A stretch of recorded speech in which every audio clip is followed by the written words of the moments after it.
Captain Starr, there's a lot of activity here at Ontario Airport. What's going on? Well, thank you for asking.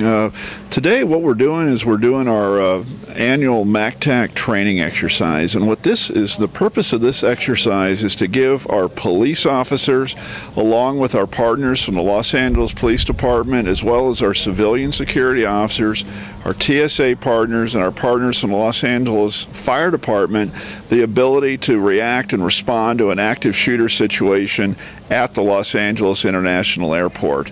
So what you see behind me and going on are multiple scenarios that are taking place. Basically, the way the day worked is everyone started out today getting training in tactical movements and rescue task force, tactical first aid, bleeding control, all these different skills. And now what's happening is they're having the chance to work together collaboratively as teams to go downrange and solve problems dealing with active shooters that might occur at an airport situation. Lieutenant Dominguez, we're out here for 4 days of training. What kind of training is taking place? This is the MACTAC training incorporated with the TIMS training with LAFD. Yeah, I noticed they were training the civilians on the use of tourniquets. Is that something that everybody's going to have? LAFD came up with a new concept called Stop the Bleed, which they're going to start putting in the terminals now. So it's going to be right next to the defibrillator. So that way, if there's anyone who's maybe gunshot wounds or something like that, they can be able to render aid to themselves until we're able to get a rescue team down there to help them out. So your unit is responsible for all this training. It must take a lot of time to put something like this together. About how long have you been working on this? About a year. Finances involved, training, also the defensive tactics component. You can't do it by yourself. So you said this is an annual event. How many years has this been going on?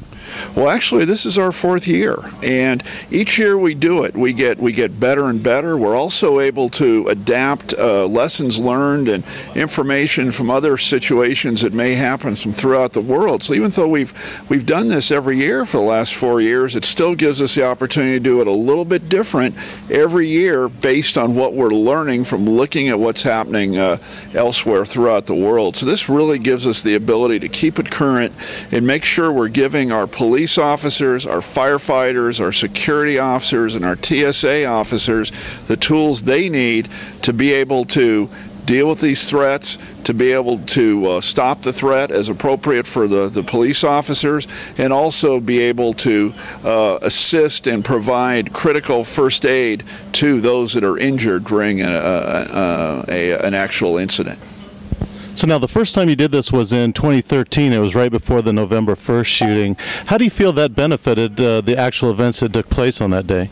Well, that's a very good question, Robert, and I think it had a huge benefit. And what was really gratifying to us and the team that actually put it together was that in talking to the officers that actually went downrange and dealt with the real event, they said the real event was easy compared to the training they'd had out here 2 to 3 weeks prior. So I just thought that was a great testimony to the hard work of our design team, our logistics team, and everyone that was involved in putting this training together.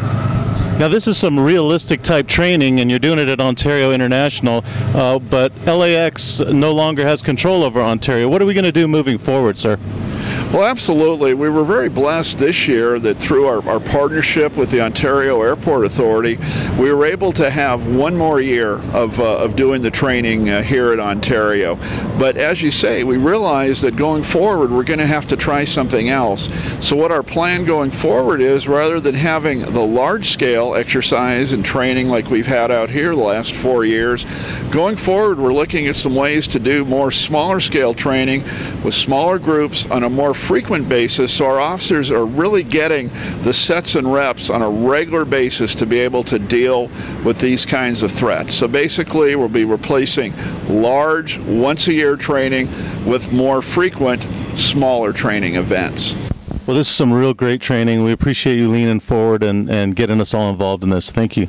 All right, Robert. Thank you.